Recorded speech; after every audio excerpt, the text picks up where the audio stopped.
வணக்கம்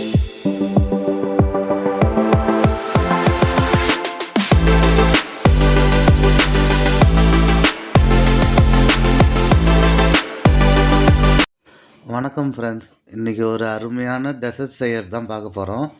எப்படி செய்கிறதுன்னு இப்போ நம்ம பார்க்கலாம். பாலை வச்சு தான் இந்த டெசர்ட் செய்ய போகிறோம். எப்படி செய்கிறதுன்னு பார்க்கலாம் வாங்க.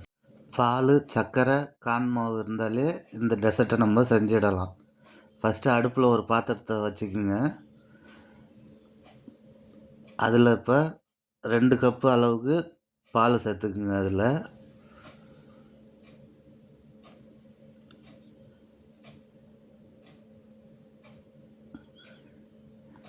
பாலை சேர்த்தாச்சு. இப்போ அடுத்து நம்ம எந்த கப்பில் பால் எடுத்தோமோ அதே கப்பில் 2 கப்பு பால் எடுத்துருக்கோம்.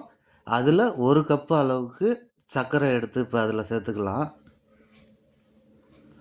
சர்க்கரையும் சேர்த்தாச்சு. இப்போ அதில் இந்த டைம்லாம் பார்த்தீங்கன்னாக்கா அடுப்பை வந்து ஃபுல் ஃப்ளேமில் தான் வச்சுருக்கணும்.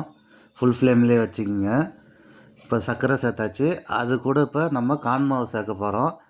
நம்ம சர்க்கரை எடுத்தோம்ல, அதில் பாதி அளவுக்கு கார்ன் மாவு சேர்த்துக்கணும். சேர்த்து நல்லா இப்போ மிக்ஸ் பண்ணி விடணும். கட்டி வராத அளவுக்கு நல்லா மிக்ஸ் பண்ணுங்க.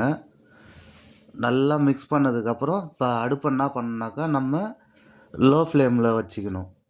ஹை ஃப்ளேம்லேருந்து லோ ஃப்ளேமில் மாற்றிக்கணும். நல்லா மிக்ஸ் பண்ணதுக்கப்புறம் மிக்ஸ் பண்ணி நல்லா மிக்ஸ் பண்ணுங்க. நல்லா மிக்ஸ் பண்ணினே இருக்கணும். இப்போ பாருங்கள், கார்ன் மாவு, சர்க்கரை எல்லாமே நல்லா மிக்ஸ் ஆகிடுச்சு. இதேமாரி நல்லா மிக்ஸ் பண்ணணும். நீங்கள் மிக்ஸ் பண்ணினே தான் இருக்கணும் இந்த டெசர்ட் செஞ்சு முடிக்கிற வரைக்கும். மிக்ஸ் பண்ணாமல் விட்டுட்டிங்கனாக்கா ஒரு மாதிரி கட்டி கட்டியாக வந்துடும். பாருங்கள், இப்போ நமக்கு திக்காக ஆகிடுச்சு. பாருங்கள், இப்போ நமக்கு ஓரளவுக்கு இதுமாதிரி நல்லா கிண்டிகிட்டே இருங்க. இப்போ இது மாதிரி ஃபுல்லாக சுற்றி கிண்டி விட்டுட்டே இருங்க. இல்லைனாக்கா ஒரு மாதிரி கட்டி கட்டியாக ஆன மாதிரி ஆகிடும். அப்புறம் டெசர்ட் நல்லா இருக்காது. நல்லா மிக்ஸ் ஆகிடுச்சு. இப்போ நல்லா திக்காகிட்டே வருது பாருங்கள். இப்போ இந்த அளவுக்கு நல்லா திக்காகிட்டு வரணும். பாருங்கள், இது மாதிரி நல்லா கிண்டிகிட்டே இருக்கணும். நம்ம கிண்டாமல் விட்டுட்டோம்னாக்கா அங்கங்கே கட்டி கட்டியாக ஆன மாதிரி ஆகிடும்.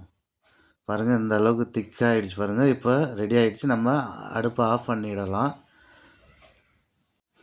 இப்போ இதை எடுத்து ஒரு சின்ன கண்டெய்னரில் மாற்றிக்கலாம். இப்போ இதை மாற்றி இப்போ நம்ம ஃப்ரிட்ஜில் வைக்க போகிறோம்.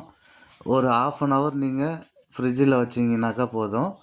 சூப்பரான டெசர்ட் நமக்கு ரெடி ஆகிடும். பாருங்கள், இதுமாரி ஒரு கண்டெய்னரில் மாற்றிக்குங்க. இப்போ